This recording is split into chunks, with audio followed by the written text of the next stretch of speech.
hoe for weed. I said certified stoner, 7 days a week. Green and sticky, make no lungs feel weak. Yeah, we smoking on that green and sticky. Roll that shit up in a blunt, smoke that green and sticky.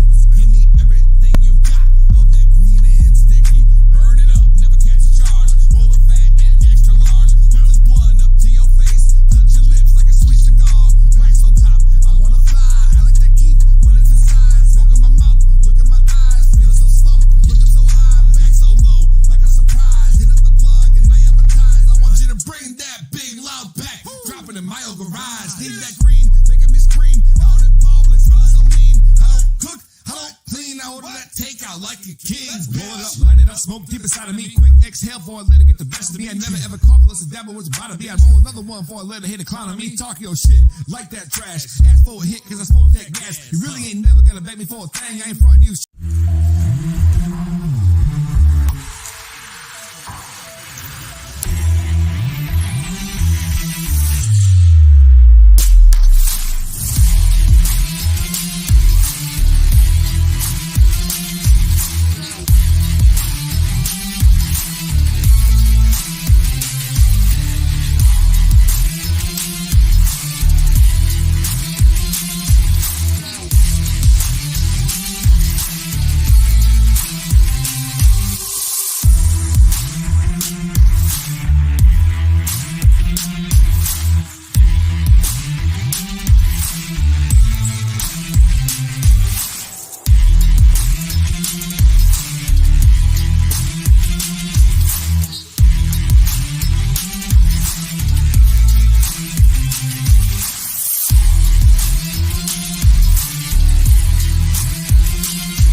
NOK Network offers a diverse lineup of live video podcasts. The IWK 710 Daily Sesh, nightly at 7 p.m. Ganja News Update, Mondays at 8 p.m. Psychedelic Reporters, Tuesdays at 8 p.m. Peace, News and Views, Wednesdays at 8 p.m. Open Your Eye, Thursdays at 8 p.m. What's up, Northern Ontario? Spotlight on Entertainment, Movie Nights, and live on location coverage, monthly on NOK. Miss a podcast? Catch the replay anytime on Rumble, Facebook, Twitter, or LinkedIn. You can also find us on our webpage at www.noknetwork.com.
my tokers, jokers, and smokers. Welcome back to another edition of the Daily CHRONIClez, y'all. What's up? Rodney in the house. Today, my guest, all the way from Northern Ontario, Canada, I give you Miss Kim Cooper. Welcome to the show. Hi. How's it going? How's it going? Pretty good. It's Thanks for going coming on the very show. Well, it's spring here in Northern Ontario. The snow is finally gone, so we're all very happy campers. Hey, listen, I'm in Michigan, so we're basically, wannabe Canada anyways.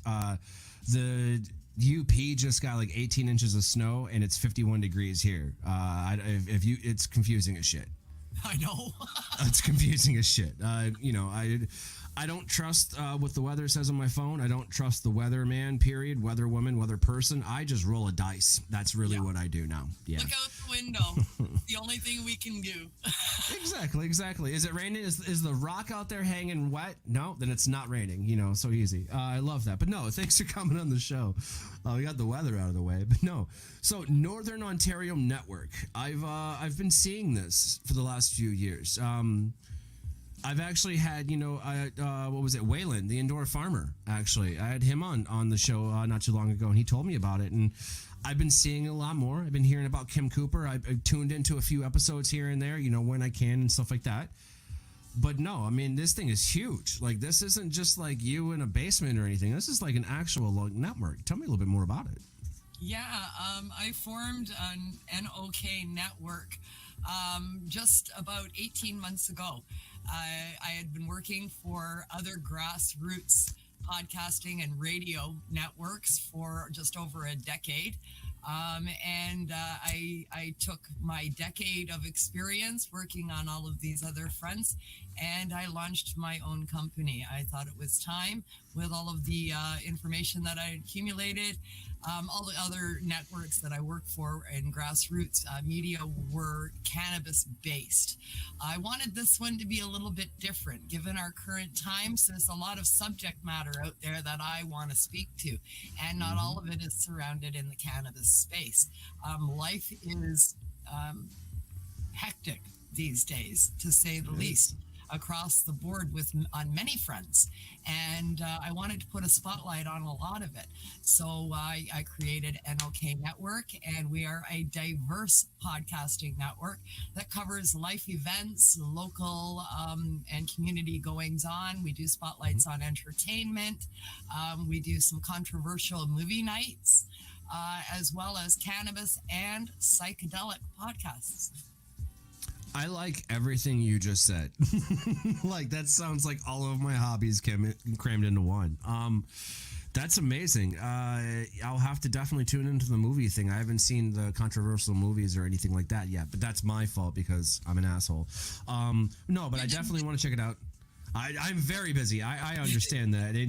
But busy or not, you have to make time in order to have time, and I will do it. Now that I definitely have the correct website at the bottom scrolling, and it's noknetwork.com. Y'all go check it out. I have no excuse. I'm gonna have to check it out, but I think it's dope. I really do. Like, I think it's really cool that grassroots is kind of still fucking here. Think about it. You have these big powers that be that are dropping like flies now. For when I say Vice Media is declaring bankruptcy, y'all. That's my point. So if you have grassroots coming up, which hell yeah, you know what I'm saying? Fuck yeah, go us, right? Go little people. And you have big media dying, I'm actually okay with that. Yeah, me too. I mean, we really are seeing the death of mainstream media, and it's their own doing. They've chosen a narrative. They've been bought and paid for by big corporations that advertise with them, that are now dictating what can be discussed, what can be advertised, and what the narrative can be. And a lot of that doesn't involve, none of it involves any diversity. There are no second opinions. There are no alternate sources. And it's one-sided media. People are crave more. People are craving the truth. People are craving diversity. People are craving conversation. And we don't have that in mainstream anymore. And grassroots media, podcasting, is picking up the slack. Oh, absolutely. I couldn't agree more. To be honest, growing up as a cook in a kitchen, and not to make it about food all the time, but my life has been nothing but, and to compare it, mainstream media to grassroots would be like you're getting farm fresh eggs and eating farm fresh eggs. Whereas, let's say mainstream media is like buying those bleached white bullshit things that you call eggs. You know what I mean? Yeah. So it's like there is a difference. Taste the flavor in one and taste the flavor in the other. You'll know immediately. But I digress. 100%. Kind of moving around the media, it works out pretty well. Now, I've seen a lot of these new things popping up, like, weed specifically, like the weed tube. That one actually is gone now, so I probably should not have brought that up first. But there's like Buddy Jane. There's all these different social media apps, because there's like these social lounges and shit coming, and everybody wants to be cool and stuff. But I don't know about you, and maybe we should talk about this in the green room, and I've forgotten of bringing it up, but it's a pretty safe question. Like, what's the consumption lounges looking like in Canada? Like here in Michigan, we have a few popping up. There's a few popping up across the nation. Like, what's it look like in Canada? Oh, it's horrible. It is absolutely horrible. We, at one time in the city of Toronto, which is the biggest city that we have with the most population that we have, in the city of Toronto, pre-legalization, we had more consumption lounges and more grassroots dispensaries than we had coffee shops. I used to do a week tour, and I would visit literally 100 lounges in 7 days, and meet all the people there. And I'd put up an itinerary so people could meet with me there and stuff. And we did a vapor lounge tour. The city of Toronto, since legalization, shut down all consumption lounges. We are down to one, and it is only there if you know that it's there. So if you don't know, you don't know. We are down to one, and there's no advertising. They're fairly quiet because they're the last one, and they don't want to get shut down too. But Right. Every single consumption space that we had for patient access was closed down with legalization. I think that's fucked, but at the same time, I want to dial back on that a little bit and talk more about the consumption lounges before we get into that. It's the exact opposite here. They're popping up like mad, or they're trying to. I know of two that are like pretty full tilt into corporate. So be it. Fine, that's your shit. And they're, I wouldn't say struggling, but they're about to be struggling, and here's why. And then there's a couple more that want to come around, and there's like 10 in play in Michigan that I know of. More. But anyways, the business model behind consumption lounges doesn't fucking work. I'll explain. So you have a place where you can go and smoke weed, right? No big deal. All right, cool. All right, great. Well, they're like, it costs $10 to get in the door. Okay, well, now I spent $10 because you got to keep it up and it looks nice. Who the fuck cares, right? But then you can't buy weed when you're there, so you have to bring your own weed. So then what's the fucking point of leaving my house then? You mean I got to pay more money to smoke my own weed somewhere else? That is dumb. That is dumb. I want you to think about that. Time out. Time the fuck out. These places can't sell weed. At least here in Michigan, they can't sell weed. However, they can sell weed-related products. You see what I'm saying? That's where they sell food. They sell a lot of food. They sell snacks. You can buy their shirts. You can rent their rigs. Or you can bring your own. So wait a second. Time the fuck out, okay? Yeah. You mean to tell me that I have to put on clothes first and foremost to leave my house, to transport my own marijuana, go through all the procedures and do it properly, to go to this establishment to pay money to smoke my own weed? Yeah. I hear what you're saying. I do. I don't get that. I do hear what you're saying. Let me reference. That's corporate, mind you, like corporate. Yeah, I do think there should be clubs, but it should be like the clubs should be able to be nonprofit organizations, and like churches operate so people can gather. That's a different story. I agree with that.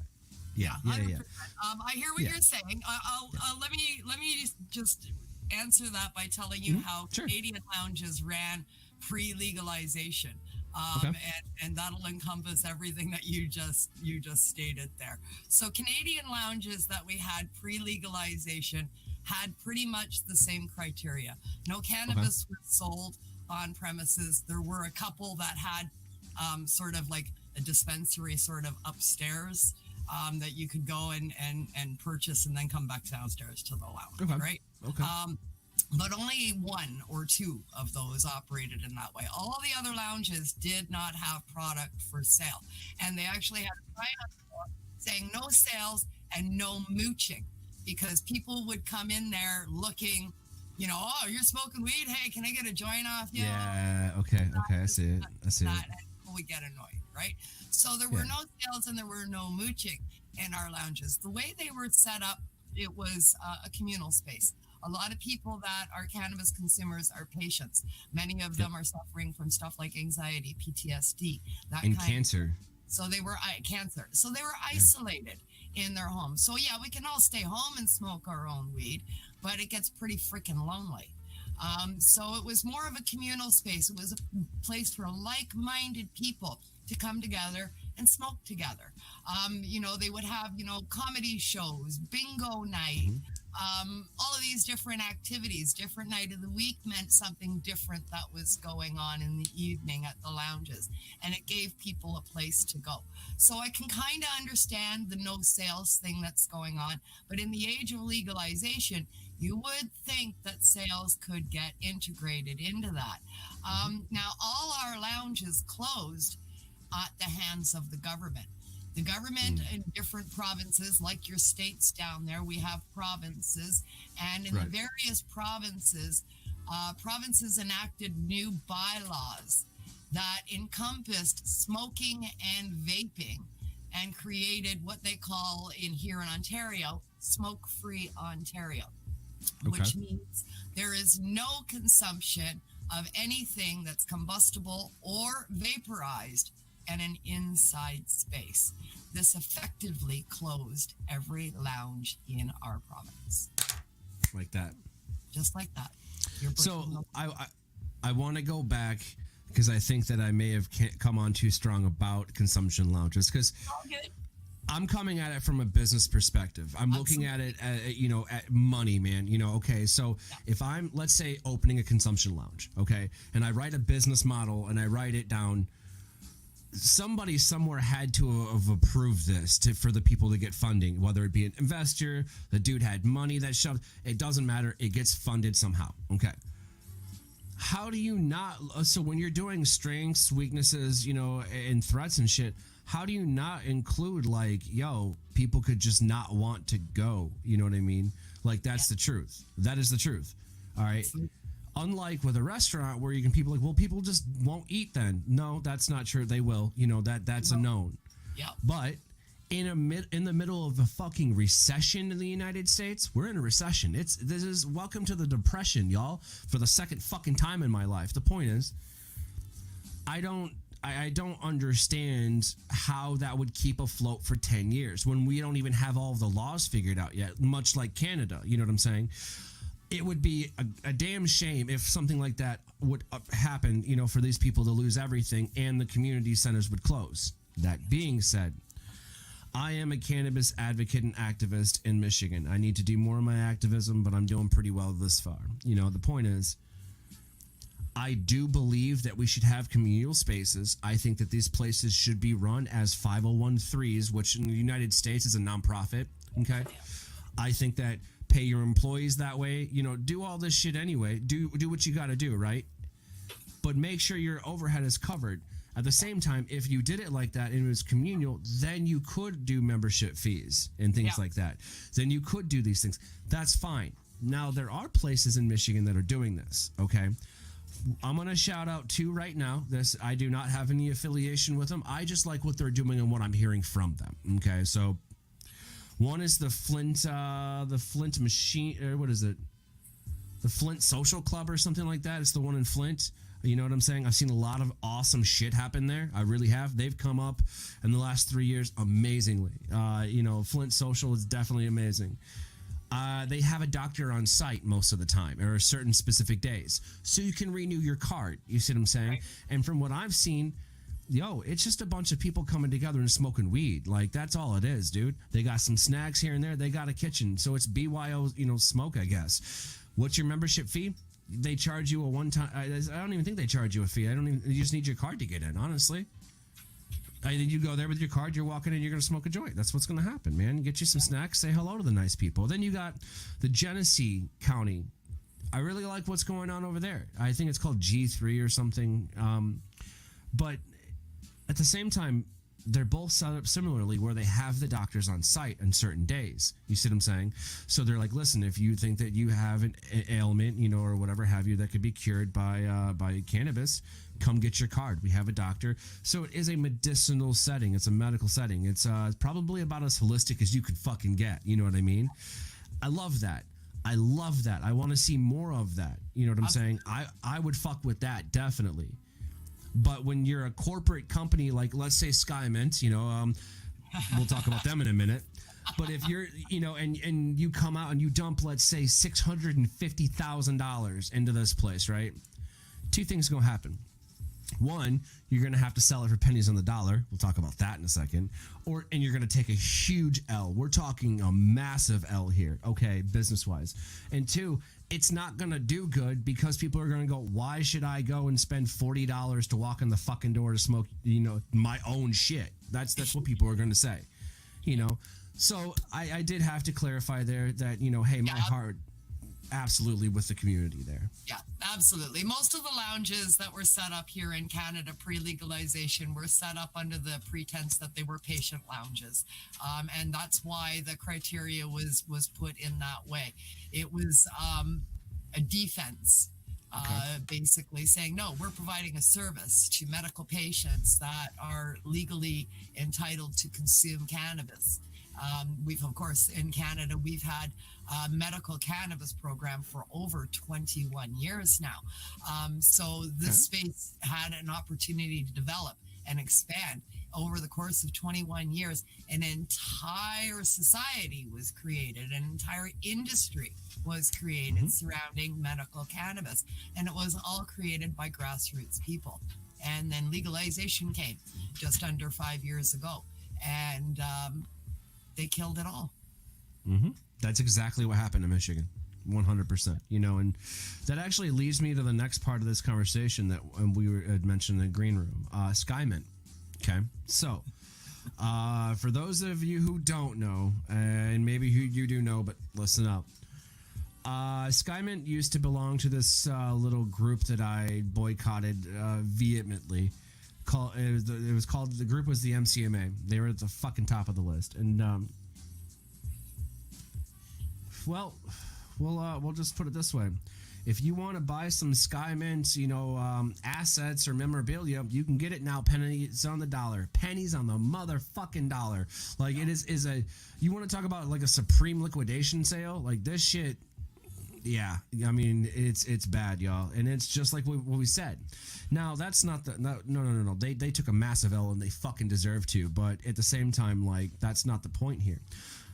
The point is now the economy in Michigan is fucked. Yeah, y'all didn't think about that. You didn't think about the trickle down effect. You didn't think that, hey, that's the way that it's set up. How is this? This is going to work out great. So the MCMA disbanded. Cut off one snake, one head of the fucking snake, and another one pops up. You know what I'm saying? So it's like, come on, dude. Always. Corporate cannabis will be the death of the cannabis industry, no matter where you live. Yeah. Speaking of death in the cannabis industry, what was it? Singapore just killed that guy? Yeah, we still have people dying for a plant. I mean, it's just absolutely ridiculous. But when it comes to Asia or South Asia, what is protesting here going to do? It's going to do nothing. Yeah. They're going to do what they want to do down there. It's going to take the grassroots people in that place to change those laws. So I understand our frustration with it all, given the leeway that we have with consumption and use of this medicinal herb. But not everywhere is the same as North America. The fight continues, and it has to continue at the grassroots level in that nation. I think, and you're absolutely right, but I do think that we would be remiss if we didn't raise awareness ourselves. Absolutely. Yeah. Awareness, yeah. absolutely. 100%. Oh, I agree 100%. It has to be at the forefronts of people's minds. Both in Canada and the United States, across all of North America, really, we are a people of many nations. So conversations here do trickle down to these other nations through people from those nations that now live here, whether it's on this side of the border or yours. And social media. Very diverse that way. We've got people from everywhere. So these conversations have to be had. And, it does trickle down, absolutely. But the fight to change it has to take place in the nation where it's occurring. 100%. The front line, absolutely. Yeah. I love that. At the same time, social media makes it a little bit easier, So, for example, we've got, watchers in Australia. We've got people Ireland. What's up, y'all? Middle East, Spain. Hello, hola, all that shit. Anyways, I've had a lot of them ask me, hey, what's the United States doing about this? And I'm like, you don't fucking want to know because it's not good. You know what I mean? We're still not federally legal. We're too busy swearing off Disney and just making dumb decisions and getting pissed off over rainbow beer and shit. So it's like, you don't want to do what we're doing because if you think about it, back when weed was made illegal in the United States, everybody picked it up. For some reason, they copied us. I'm telling you, don't do that again. Well, 100%, and I don't doubt it. But at the same time, they are still looking at us, and you're absolutely right. Those dollar bills right there. If you can line a person's pocket, you'll be amazed at the fucking weight they'll carry. You know what I mean? So I get it. But at the same time, here's the problem. The United States dollar bill is fucking worthless now. I mean, across the world, they're all joining together on this BRICS thing to, do all that currency. And then the United States like, okay, well, we're going to try and evolve into a cashless-based system. This is dumb as shit. Like, whatever. Okay, y'all can use cash. We won't. You know what I'm saying? Or y'all can not just use digital currency. We won't. We're just going to use cash. Like, that's the truth. I don't care who you are, where you live, but fucking Wu-Tang said it best. Cash rules everything around me. That is the truth. I mean, it's the absolute truth. But speaking of which, Northern Ontario Network. All right, y'all. Her socials, Northern Ontario Kim. She's socials down Instagram, Facebook. Check them out. Hit her up. I like what I'm seeing. I really fucking do. I mean, I've watched Waylon's show, quite a few times. I'm not saying that that's directly connected to what you do, but, it's good programming, man. I watched the shit and I was like, this is pretty good. Yeah. Then We when you take him for a couple of months. He came on and he joined our network for a few months. We were already on the air for just over a year when Waylon joined us. And he's decided to go off on his own and do his own thing. We wished him well on the way out. I mean, podcasters, they come and they go. We've had many that have come in and they're doing a podcast and they're like, yeah, hey, I'd like to do it on your network. And we're inclusive. It's it doesn't matter to me what it's about. It doesn't have to be cannabis centric. It can be about cooking. And I'm good with that. Bring it on, bring it in, and we'll host other people's podcasts. We try to bring diversity to the podcasting world so that you're not having to float around from one network to another. We're trying to offer a little bit of content from everywhere to give people a wide variety to look at. I love it. It's like, if you're paying debts, I'd rather just pay one person than 15 people. You know what I mean? Exactly. Dude, fucking love it. I want to know a few things, though. So, in Canada, I've talked to people who've smoked flower before. They smoke a lot of weed, but they don't do dabs. I love a good dab. That's all you do. Yeah. So, tell me a little bit about the dab scene there in Canada. It's huge. Lots of dabs, lots and lots and lots of dabs. Dabs everywhere. This is one of my cherry diesel live resin. Oh, that looks really good. Here we got That that. looks there. really good. Yep. It smells like oranges. It's just absolutely fantastic. Dabs for me are the ultimate. It's the way to go. As a cannabis consumer for over 45 years, I have quite a high tolerance at this point. I've always been a bong girl. I was never a joint person. I've always been a bong girl since I was 14 years old. I've been walking around with a bong in my hand. So it's I've always enjoyed smoking bowls. When dabs came along, I was smoking over, literally hundreds of bowls a day in order to maintain my dosage levels on where I want to be with cannabinoid therapy. When dabs came along, that was like, holy shit. You mean I can smoke a whole joint in one toke? Yeah. Right? I am That is great. And that's been the game changer for me. My consumption's gone down. My lungs have improved because I'm no longer consuming smoke. It's not combustion. Vapor. Right. So my lung function has increased dramatically. And I've been on pretty much dabs exclusive for about 5 or 6 years now. Oh man. What's like what's your morning routine? Like how long do you wait before you wake up, like after you wake up to smoke a dab? Oh, it happens with my morning infused tea. I have very high consumption levels, but I am a patient. I'm a registered patient here. I use it for chronic pain, PTSD, and a number of other things, seizures, cancer as well. So I use cannabinoid therapy in many forms throughout the day. My morning tea is 55 milligrams, and I consume that with a few dabs. By lunchtime, I'm eating some infused jams. At bedtime, I'm taking my cannabis oil capsules. I also use suppository form. And yep, that's right, suppository form. It's the best way to keep cancer at bay. Your ingestion, you actually absorb more cannabinoids through suppository use than you do through edible use. So there's more in your bloodstream that's combating cancer. And the upside to that is you don't get high.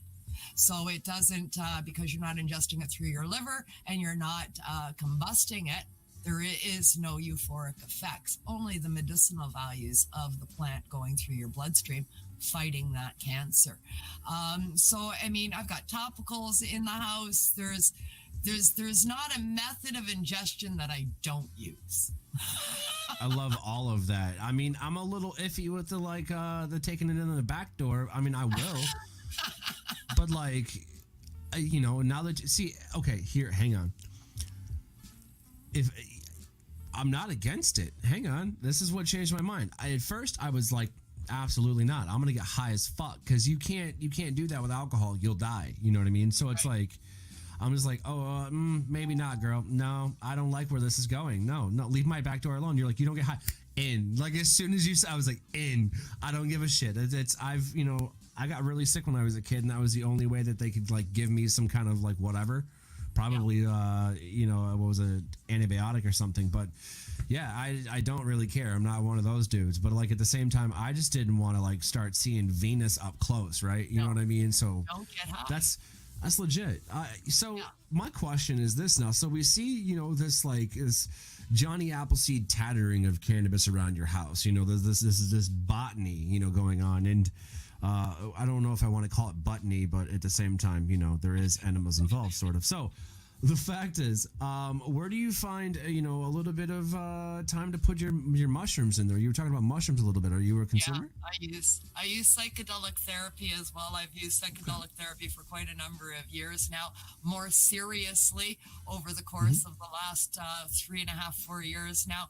Prior to that, I sort of dabbled in it and was learning and reading a lot and saying, maybe trying it, and then falling away and no commitment to it. The last 4 years, I've been truly committed to psychedelic therapy. I had a major motor vehicle accident, and I was hospitalized in an attraction, and I mean, it was bad, and I developed PTSD from that. And after the car accident, I was prescribed. I was on over 18 pills a day plus 150 micrograms of fentanyl patch, changed every 2 days. And I stayed in that state for 8 years, where literally I have sketchy memories at best of those 8 years, little flashes of things that pop in and out of my head, but no true memories of the events that took place through that 8 years. I mean, I was raising 3 children. I missed birthdays where I was there, but I have no memory of them. And that was the opioids that they were filling me full of. I mean, I was taking Percodon, morphine, plus being on a fentanyl patch. I was living life on autopilot. I was in a haze. And when you live that life for 8 years and you come out of it, you have this really intense brain fog. You can't focus. You can't function. It's like there's just this cloud over everything that you try to focus on, and you just can't. And it's opiate withdrawal. And that's what creates that. Psychedelics saved my life in that way. Cannabinoid therapy brought my body back to health. And psychedelics brought my brain back. I use both mushrooms as well as LSD for microdosing. I use mushrooms for macrodosing about once every couple of months. And I also use Bufo, DMT. I do a DMT trip about every 4 to 5 months. And then the microdoses keep me where I need to be. The healing aspects for my brain that I've received from psychedelics are astounding. I wouldn't be this far with my healing journey. It would take over 10 years to get to this point, and it's taken me 3. The effects of Bufo are profound. And I think I got the most healing power from the DMT. But that's not something that you do on a regular basis. So the microdosing keeps you there. So I use LSD as well as mushrooms for microdosing, and the Bufo for biannual healing. That is amazing. Like, that's so, since you told me all of I don't even want to tell you what I do now, because it's not even anywhere fucking close to that. Like, you're taking 55 milligrams of THC in your morning tea. I don't even know if I eat that in edibles a day. So I'm miles behind. I'm miles behind. But thank you for sharing that. I do, because that's like, hey, you can take this homeopathic approach, yo. You don't have to be an opioid zombie. You don't have to be the living epitome of a weekend at Bernie's. You feel me? So it's like, hey, I feel for that. I wish that would have never happened to you, and I know I can't take it back, but again, we can raise awareness about this. We can talk about this. We have literally the technology homeopathically, however you want to not look at that, but that's the truth of it. Like, you said all the right things. Now, the interesting part is this. I'm seeing on social media, and people have sent this to me a million times. I'm joking, like probably like 20, but anyways, like it's this weed that grows in the United States. Oh, look at them. Oh, they're babies. They're babies. There's okay. It's all right. Don't even worry about it. So there's this weed in the United States where you can take it, and it's called living lettuce. Okay, you take this weed. You put like 50 leaves in a pot, okay? You fill the pot, a little bit of, little water over that, and boil the piss out of it, okay? Then strain the water, squeeze those leaves, that juice in the leaves, back into the pot, okay? And cook it till it's, until it's like a syrup, right? Pour that. That's like liquid morphine. No, and it's 100%. It's you take it, and it's supposed to be like an anti-inflammatory, all of these things, and a painkiller, and all of this. It's like nature's morphine is what they're calling it.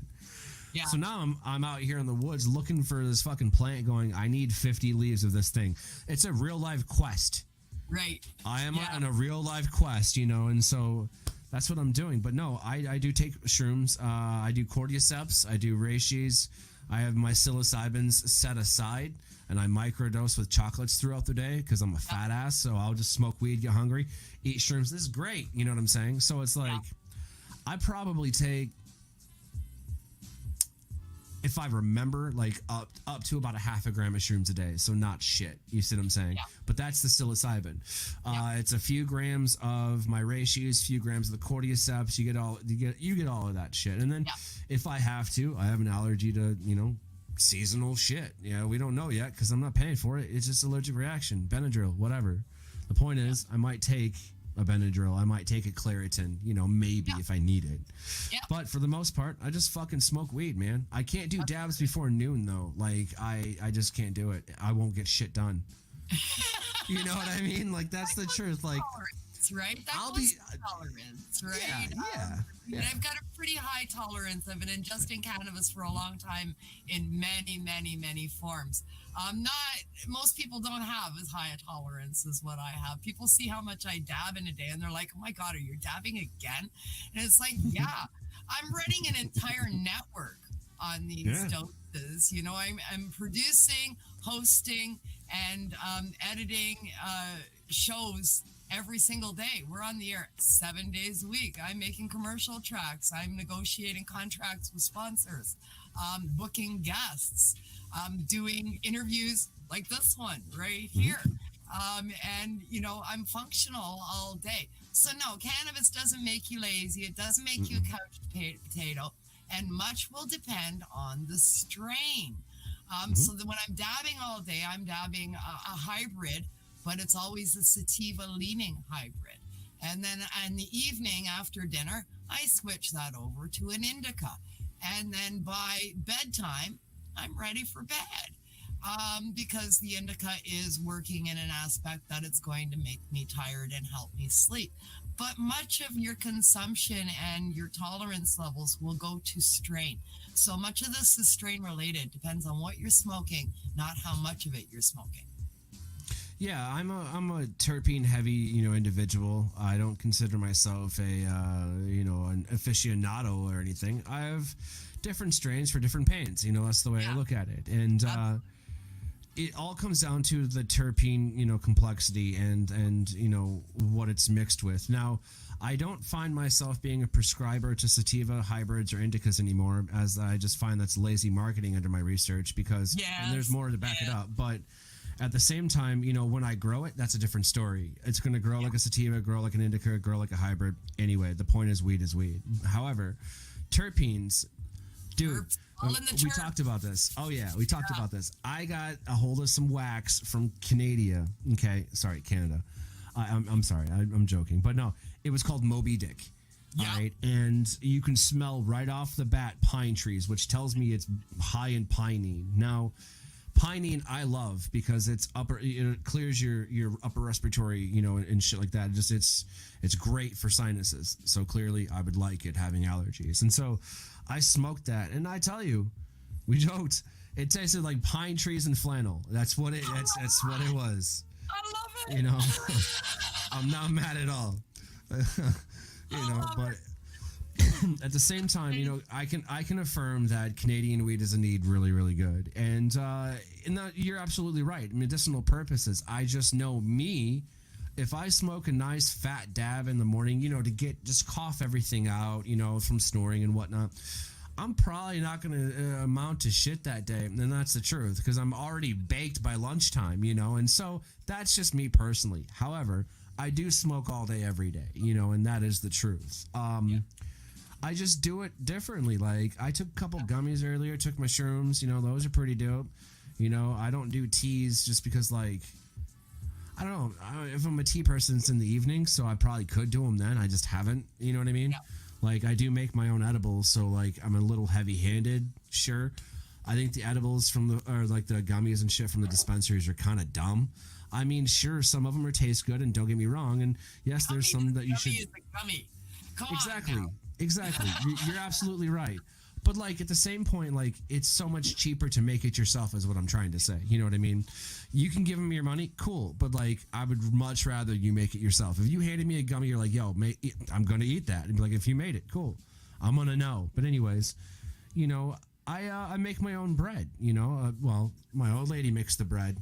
I do the butter. You know what I mean? So we make the butter in our KitchenAid, and yeah, we have an upgraded kitchen because I'm a fucking chef. We better have an upgraded kitchen. You know what I mean? So, my point. I'm trying to become self-sufficient and homeopathic. For example, did you know that you can make lysergic acid from morning glories? Yes. Yes, I did. Guess what I'm doing? We did experiment with that a few years back. Ooh, what happened? But, well, we fucked it up. But now you gotta. Okay, what happened? we fucked it up. It didn't work. We got a liquid at the end of it all. Yep. It did have slight psychoactive effects, but there were more cramps than anything else. So we fucked it up. Oh, okay. Fair enough. Yeah. We did something wrong, and we were going to try again the following year, but we never got around to it. Life happened, and that fell off the plate, and there it was, gone. Yeah, we did try it. I experiment with a lot of things. I'll find some piece of information out from the world of holistic medicine, and it's like, oh, well, let's try that. Well, let's see if this works. It's just not going to work. That's the worst that's going to happen, but you're not going to know unless you try. For your allergies, just an FYI, purchase some local honey.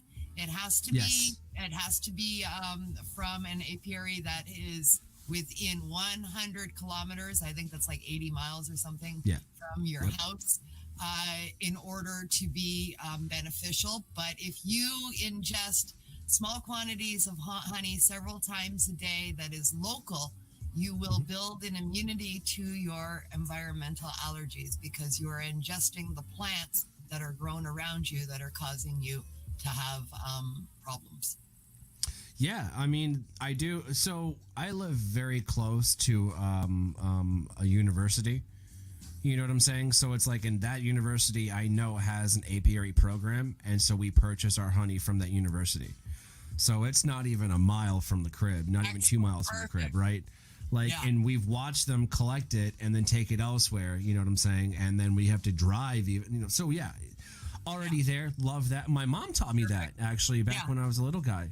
She was like, "Hey, you're sneezing." I had allergies, and she was like, "Here, a spoon of honey." I was like, "Mom, let me just go to a doctor. They'll tell me I have allergies. We'll get some medication." She's like, "Shut the fuck up and eat that," and it worked. I didn't want to complain. Eat your honey, man. Exactly. I do a lot of honey. What else do I do? Dandelions are amazing. Dandelion tea. Violets are great. Violet tea is amazing. Sun tea is the best. Let's be honest. And at the end of it all, I think that it's amazing that we're able to reach out into our yards and be able to grow our own food. But how long, I ask, before that becomes illegal? You know what I mean? I mean, shit. But it is what it is. I mean, I like using my own shit. There's a sense of just knowing that I made that just makes me feel better. Not to mention, and we'll end on this note, the bread at the store, okay, it's got like 50 ingredients in it, okay? Yeah. Hear me out. And it goes bad really quick, okay? Which is fucking weird because they're like, oh, those are preservatives. If there's preservatives in it, then how come it's going bad? One of those things is not like the other, okay? But, my point, I can make bread in my kitchen, right meow, that has 5 ingredients in it. That's all you need to make bread, okay? I need you to understand that. So the other 45 fucking ingredients you're eating, they're lying to you. I don't care. That's fine. I don't give a shit. Okay. My point is, the bread that we make tastes better. Oh, it tastes so much better. It's cheap as shit to make. You'll never buy bread anywhere else again. Okay. And it only has 5 ingredients versus 50. That's the pros. There are some cons. Here's the cons. Any other bread that you eat that you don't make is automatically terrible. Yeah. I'm joking. There are some really good artisans out there and pastry chefs and bakeries and shit like that. Not knocking them at all. I'm just joking, but anything as far as like sliced bread at the store is just going to taste like garbage. Yeah. Well, if you eat homemade bread for 2 weeks and then you go to the store and you buy a loaf of bread, you put it in your mouth and you kind of go, nope. Exactly. What is this? But people aren't aware of that because they haven't had homemade bread for so long. Years, mind you. Yeah. I mean, everything went to convenience. Everything went to, hey, just work really hard. And if you want to buy your own, you know how much money we save in groceries a month just making our own butter? Because here's the best part. Not only do we have butter, we have fresh whipped cream if we want it. You know what I'm saying? And we have buttermilk. There's 3 products from one thing. Yeah. I can't with some people. I really can't. But, you know, we've gotten to the point at the end of the show where I guess we're gonna call it pull a card. I don't fucking know what we're gonna call it, but we have 3 cards. It's time for that question. All right. I'm nervous on which one I'm gonna get. It's all right. So here's what I'm gonna do. I'm just gonna shuffle them up. Okay. Somebody made a comment in one of the other shows that I tried doing this. Like, you can see them. Yeah, that doesn't matter. It doesn't. So yeah. Anyways. All right. Left. So what am I doing here? 1, 2, and 3? Okay. Yep, sure. 1, 2, or 3, or left, center, and right. Let's go center. Right here? Yep. Okay. You're actually going to like this one. You're going to like this one a lot. This one's pretty good. Get ready for... I got the munchies. I was hoping you would get this one, and you did, and I'm happy. So, got the munchies. Kim, if you're high as shit, what are you eating? If I'm high as shit, what am I eating? This is my biggest downfall. This is the one thing that I fall right off the holistic bandwagon, and I go straight to the crappiest crap you can find, and it is either chocolate eclairs or chocolate chip cookies.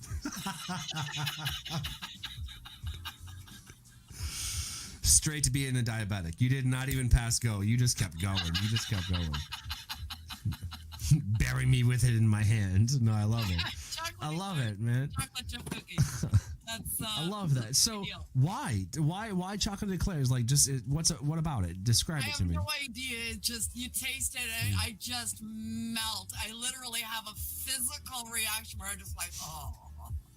It's a foodgasm. That's a foodgasm. Those are real. Like, people are like, I've never gotten off while eating food. Yes, you have. You just don't realize it. Where am I supposed to shove this? Please don't. No, eat it. Oh, yeah, that's how that works. Some people, man. Some people's kids. No. I get my hands on a Claire. Always chocolate chip cookies for me in the cupboard.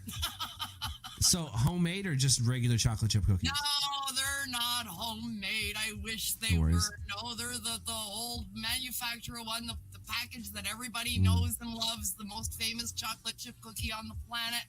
I've always got 2 packages of them in that cupboard. It's the only junk food in this house. And it's mine. Hey, listen, everyone's got a crutch. I'll take some shade, if you will. I am a professional cook of 20 plus years, okay? My go-to, this is, if you set this down in front of me, I will punch you in the face no matter who. I'm joking.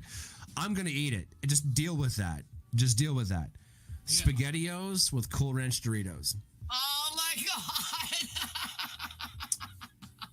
Listen, my old lady has used these things to win in an argument. And she won, rightly so, because bribery fucking works, let me tell you, okay? She goes, listen, I got to talk to you about something. You're not going to like it, so I've made you lunch. And she gave me a bowl of SpaghettiOs, and that's it. What do you want? And guess what? I don't give a shit. I don't even know what the argument was. I wasn't even there. I didn't care. She won. Yeah, That's it. you win. You're good. That's it. I say that like we argue all the time. She wins all the time. She just doesn't know it. The point is, I love her to death, and that's my crux. That's my kryptonite. And Everybody's got one. Well, see, mine is because like I was raised hella poor. Like I'm not gonna. There's no secret about that. And so to me, man, we couldn't even afford Doritos or SpaghettiOs. So once I got to the point when I was like 16, 17, like my mom's like, why are you buying groceries when we have food in the house? I was like, no. Because if y'all bought SpaghettiOs and Doritos, I ain't going to eat none. I'm the smallest person in my family. Well, before my mom passed, you know, everybody was. But my point is, like, I was always the smallest. So I would hide these shits in my room. Literally, I would hide this away from my family to the point to where even my brother found out. But I told him I would buy him a few extra if he just didn't steal them all, and he kept to his word, so it worked out pretty well. But that's my point. Like, I had to level up to that, so that's always going to be there. I don't care if it kills me. I had to earn that. Yeah, we all got that one thing that sticks, right? For whatever reason. Right, and yeah, everybody's got that, man, and it's perfectly normal and it's perfectly fine. Oh, absolutely. Speaking of things that stick, let's put a second part to this question. You know, like, as we usually do. So, what's a snack from your childhood, whether it's discontinued or not? Was it chocolate eclairs or anything? Like, what was the deal back then? When I was a kid, my most vivid memory as a kid for going and buying junk food was every weekend we got, and I'm old, I'm really going to date myself here. We got 25 cents, and we'd go to the corner store, and it'd be me and a group of kids from our street that we lived on. I grew up in the city of Toronto, and in a very populated city. And back then, you know, I mean, we're talking 6 years old. And 7-year-olds walking to the store 3 blocks away by ourselves, and that was fine.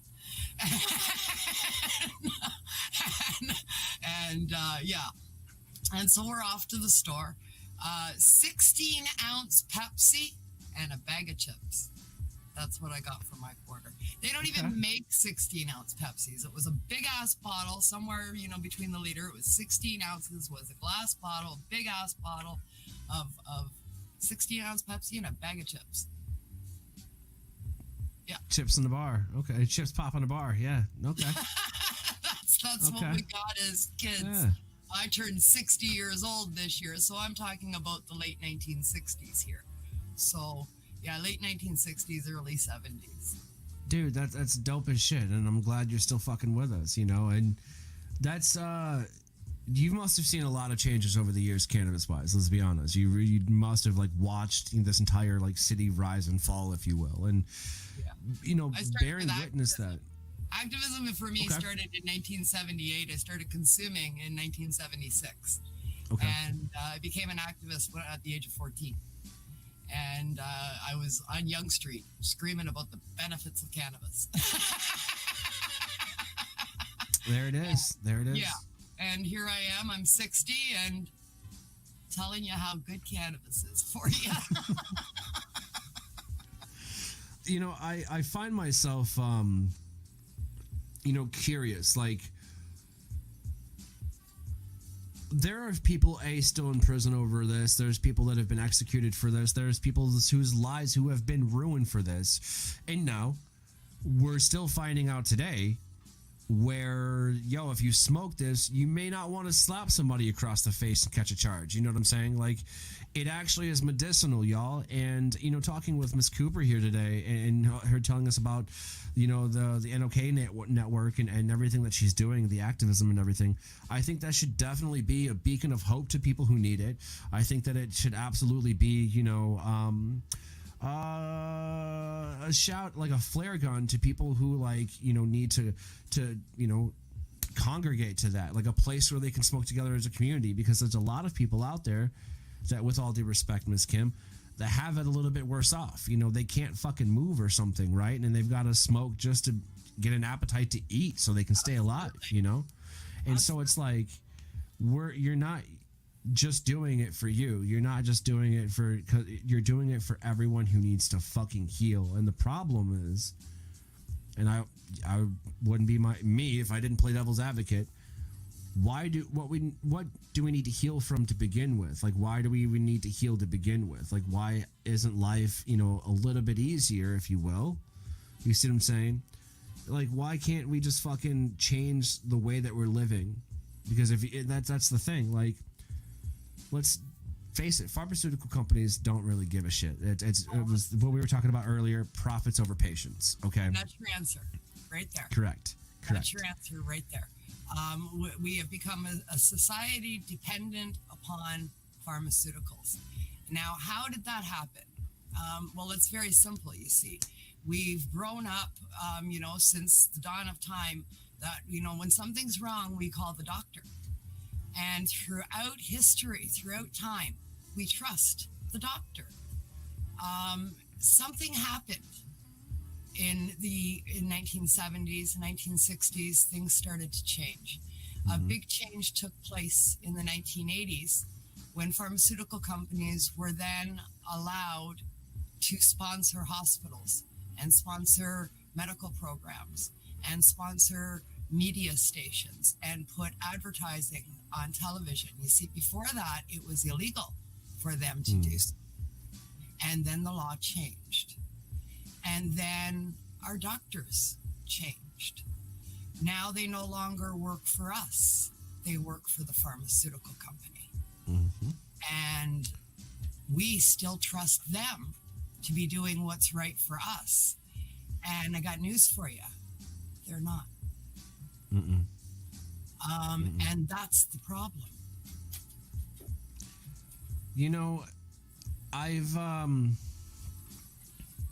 I've always been leery of doctors. I've never really trusted them. Number one reason being, never could afford health insurance. This is the honest truth. I never made enough money. It was never offered at my work, and we don't have universal health care. So if I needed a tooth pulled, then it's out of pocket, right? If I needed this, it's out of pocket. And when you're already paying this, that, and the other, and you're not making enough to live, some things fall to the wayside, and I learned a very hard lesson that whiskey doesn't cure everything, and so in my sobriety, I found a bunch of shit that does. Mushrooms are great. Love those. Weed, love that. You know what I'm saying? If it wasn't for weed, Miss Cooper, I don't think we'd be talking, and be honest with you, and it's not like that to say it's because I don't think I'd be alive, I was a heavy drinker. You were talking about not remembering a lot of things. That was my alcoholism. I still have flashbacks, and some good, some bad. I don't know till they happen, right? It's not like I can't see or anything. It's just like a random thought that happens in your head. You get your memory back. It's like falling into place, if you will. And then some of them are good, some of them are bad. But I'll tell you this: whiskey ain't good. You can drink a few here and there, do whatever you want. Ain't nobody gonna tell you what to do. But for me, it wasn't good. So I'm just glad that weed was able to give me a good night's sleep and give me the munchies, man, and definitely be able to bring me together, and shit like that. The worst side effects is I'm hungry. Oh, okay. Well, I think I can live with that, right? Eat another chocolate chip cookie or an eclair? Yo, I got this. I can handle that. I can handle that. All right, y'all. But no, check it out. This is another amazing edition of the Daily Chronicles. I want to thank Miss Kim Cooper coming on, for sitting down with us. Make sure you check her out at the NOKnetwork.com. That's Northern Ontario Network. She's all over social media. Let's float those by. Run one more time at the bottom there. Definitely go check her out on Facebook, Instagram, Northern Ontario Kim. Miss Cooper, I thank you so much for coming on today. Thank you so much for inviting me. I've really enjoyed this, and I look forward to future collaborations. Oh, absolutely. Yeah, no, it's definitely there. It's definitely in the works. But until then, my tokers, my jokers, my smokers, we'll catch y'all on the flip side. Peace.